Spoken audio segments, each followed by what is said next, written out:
महाभारत के बाद कहां गई अश्वत्थामा की दिव्य मणि? आखिर कहां छुपाया श्री कृष्ण ने अश्वत्थामा की उस दिव्य मणि को? और क्या आज भी कायम है अश्वत्थामा की उस दिव्य मणि का अस्तित्व?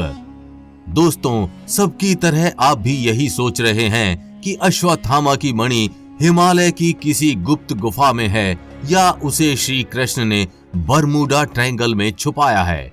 तो ये अफवाह पूर्ण रूप से गलत है, क्योंकि आज हम आपको अश्वत्थामा की उस दिव्य मणि का सही स्थान बताने जा रहे हैं।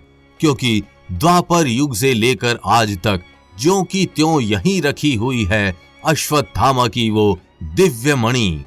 तो उस रहस्यमयी स्थान के बारे में जानने के लिए इस वीडियो को अंत तक देखिएगा, और वीडियो शुरू करने से पहले जय श्री कृष्ण कमेंट करना बिल्कुल भी मत भूलिएगा।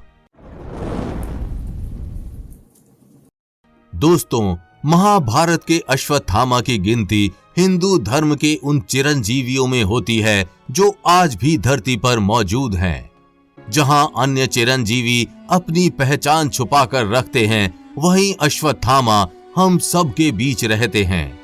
शायद यही कारण है कि आज भी भारत के विभिन्न शिव मंदिरों में अश्वत्थामा को देखने का दावा किया जाता है, क्योंकि अश्वत्थामा का जन्म शिव जी के आशीर्वाद से ही हुआ था और वो भगवान शिव का बहुत बड़ा भक्त था।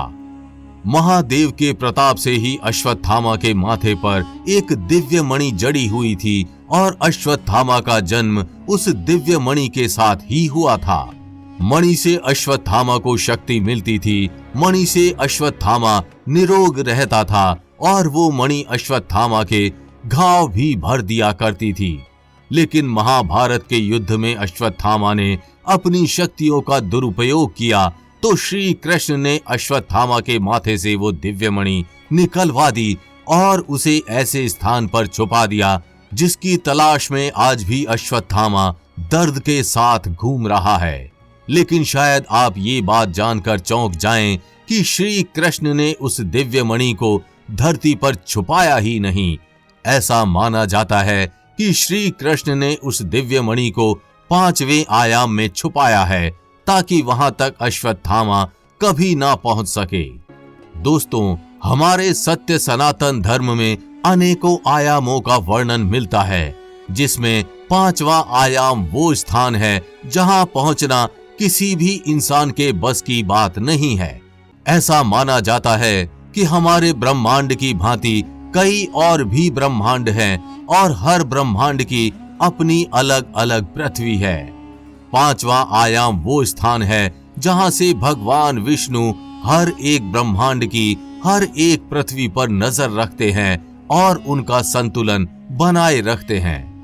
ऐसा भी कहा जाता है कि अलग अलग पृथ्वी पर अलग अलग युग चलते हैं।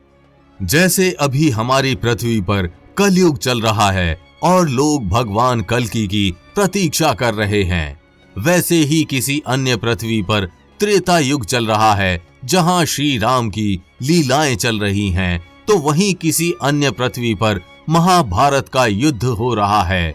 लेकिन शायद आप ये बात जानकर चौंक जाएं कि हर पृथ्वी पर जन्म लेने वाले अश्वत्थामा की दिव्य मणि एक ही होती है, क्योंकि हर महाभारत युद्ध के बाद श्री कृष्ण उस अश्वत्थामा की मणि को निकालकर दूसरे पृथ्वी के अश्वत्थामा को दे देते हैं और ये चक्कर चलता रहता है।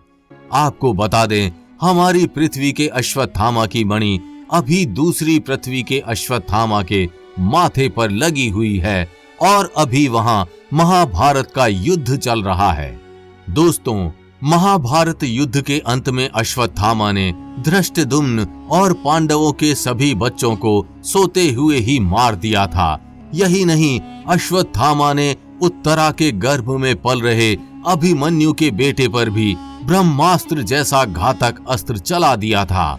लेकिन श्री कृष्ण ने उस बालक को बचाकर और अश्वत्थामा से उसकी उस दिव्य मणि को छीनकर अश्वत्थामा को कलयुग के अंत तक दर्द में भटकने के लिए छोड़ दिया था।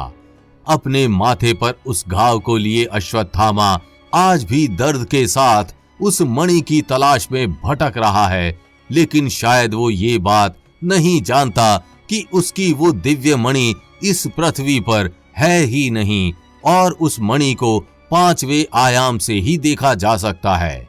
तो दोस्तों, आपको हमारी ये जानकारी कैसी लगी हमें कमेंट करके जरूर बताइएगा। अगर वीडियो पसंद आई हो तो इसे लाइक व शेयर कर चैनल को सब्सक्राइब करना बिल्कुल भी मत भूलिएगा।